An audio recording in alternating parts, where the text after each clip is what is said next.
Practically everywhere.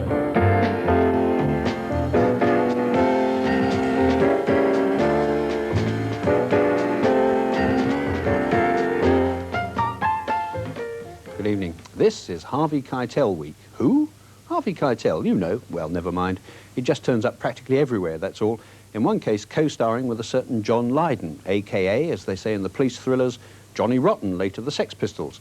One or two films, though, absent-mindedly fail to include Mr. Keitel, and among those is yet another version of Oliver Twist. What's more, however, on to more serious matters, and now for this month's competition. Now, it sometimes seems that to make the headlines in this country, an actor either has to win an Oscar or break a leg.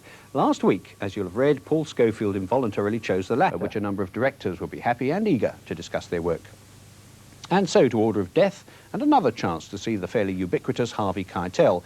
This is a kind of psychological thriller about role reversal and the transference of guilt. Narcotics cops are being murdered in New York, and Mr. Keitel is the corrupt and guilt-ridden detective investigating.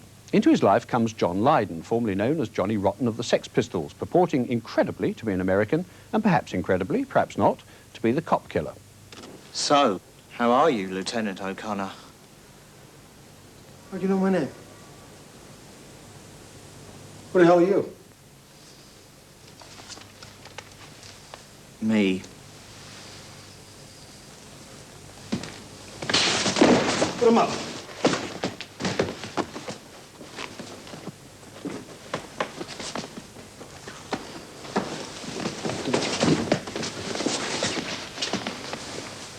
How'd you manage to get past the doorman? I slipped past while he was helping someone into a cab. What's your name? Fred, like you. Fred Mason. You couldn't be the cop killer. Why you been following me? I've been looking for someone special. You're special, aren't you, O'Connor? How'd you find out about this place? I've been following you for 6 months. The first time I saw you, I knew I could confess to you. You're not a killer. You're a psycho. For reasons best known to himself, Mr. Keitel doesn't turn his adenoidal visitor in, but keeps him locked up in that apartment, which he's secretly acquired out of all the backhanders and general graft he's accumulated while going about his lawful business as one of New York's finest.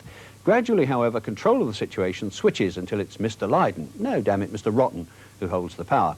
It struck me as a very silly and unconvincing film that was given a certain weird fascination by Mr. Rotten's voice, which sounds like a speak-your-weight machine programmed by E.L. Wisty. If, as rumour has it, he only got the part by fighting off challenges from David Bowie and Sting, I can only imagine that somebody bribed the referee. Mind you, I don't suppose Mr. Bowie is overly concerned. He's still to be seen around, very impressively, in Merry Christmas, Mr. Lawrence, and another film showing him in his earlier persona of Ziggy Stardust is soon to be released. It records his farewell performance in 1973, after which, as we all know, and like that other celebrated farewell performer Frank Sinatra, Mr. Bowie faded gracefully into retirement and has never been heard of again. So until next Monday night at 10:45, I'll leave you with Ziggy Stardust and Suffragette City. Goodbye.